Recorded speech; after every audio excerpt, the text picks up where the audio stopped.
এই এত পুরানো ঘড়িটাকে আমি কিভাবে এরকম সুন্দর সি বিচ থিমের ঘড়িতে রূপান্তর করলাম, কি কি ইউজ করেছি, এগুলাই নিয়ে থাকছে আজকের ভ্লগ।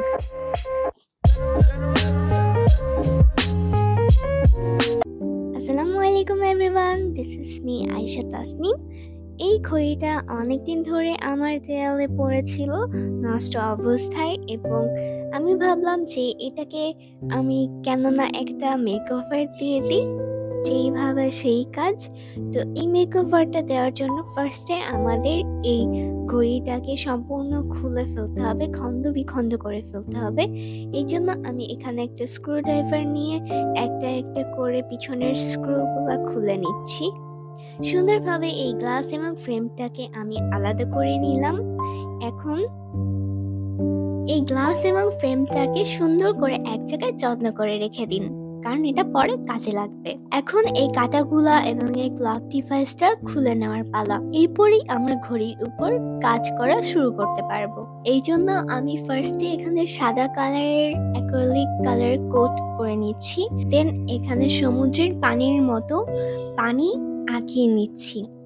ফার্স্টেই আমি সমুদ্রের কালার করতে গিয়েছিলাম, এজন্য কালার বসতেছিল ঠিকই, কিন্তু নিচের জিনিসগুলো দেখা যাচ্ছিল। সমুদ্রের পানির সাইড আমার করা শেষ।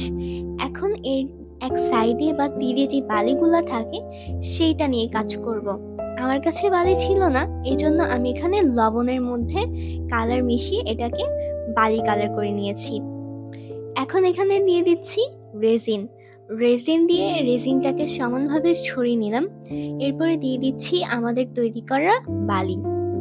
এই বালিটাকে সুন্দরভাবে ছড়িয়ে দিব এবং সমানভাবে লাগিয়ে নিব। এই রেজিনের কারণে কিন্তু বালিগুলা আর উঠবে না।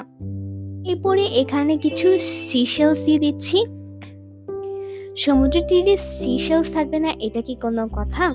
সমুদ্রের পানির সাইডে এখন আমি রেজিন দিয়ে দিচ্ছি। রেজিন দিয়ে সুন্দরভাবে সমান করে নিচ্ছি। সুন্দরভাবে সমান করে নেওয়া হয়ে গেলে এটাকে এখন আমি রেজিনের মধ্যে সাদা কালার মিশিয়ে আমি ঢেউয়ের মতো দিতে চাচ্ছিলাম, কিন্তু সাদা কালার মেশানো উচিত হয়নি। আমার কাছে ছিল না কোনো রেজিনের কালার, এই জন্য আমি অ্যাক্রিলিক কালার মিশিয়েছিলাম। রেজিনে যেভাবে ঢেউ দিতে হয় আমি সেভাবে ট্রাই করেছি, কিন্তু ভালো আসেনি রেজাল্ট। এটা আমাদের একদিন পর শুকানো অবস্থায়। আমি ভেবেছি এখানে তাহলে টেক্সচার পেস্ট দিয়ে আমি ঢেউয়ের ইফেক্টটা দেওয়ার চেষ্টা করব। যেহেতু রেজিন দিয়ে ঢেউয়ের ইফেক্টটা দিতে আমি ব্যর্থ হয়েছি, এজন্য টেক্সচার পেস্টটাই আমার লাস্ট আস্থা। টেক্সচার পেস্টটাকে সুন্দরভাবে ঢেউয়ের আকৃতি দেওয়ার পর এখানে আমি একটা ব্রাশের সাহায্যে আরেকটু স্মুথ করে নেওয়ার চেষ্টা করতেছি। জানি রেজিনের মতো অত ভালো হবে না, কিন্তু তারপরেও কি করার, নাই মামার থেকে কানা মামা অনেক ভালো। এখানে এরকম করে আমার ঢেউয়ের ইফেক্টটা দেওয়া হয়ে গিয়েছে। আমি এখানে কিছু ঘড়ির কাঁটা আঁকিয়ে নিয়েছি, আপনারা চাইলে কিনে লাগিয়ে নিতে পারেন। এখন এটাকে আবার অ্যাসেম্বল করার পালা। এখানে আমি সেই ক্লক ডিভাইসটা লাগিয়ে নিচ্ছি এবং কাঁটাগুলা লাগিয়ে নিচ্ছি।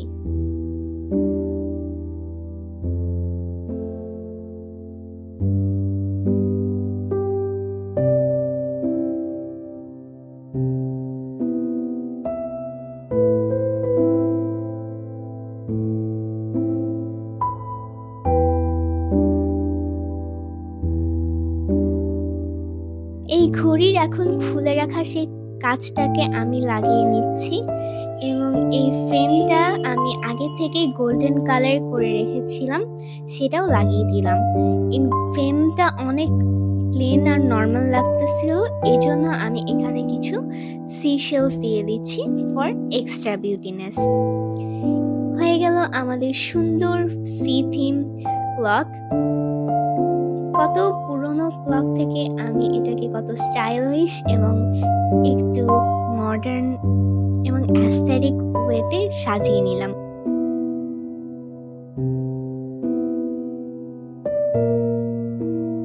এই ঘড়িটা কিন্তু দেয়ালে সাজিয়ে রাখলে অনেক সুন্দর লাগবে। একসাথে দুই কাজ, সাজানো প্লাস ঘড়ি দেখা। আশা করি আজকের ভিডিওটা আপনাদের কাছে ভালো লেগেছে। ভালো লেগে থাকলে অবশ্যই আমার চ্যানেল বা পেজটিকে ফলো করে পাশে থাকবেন।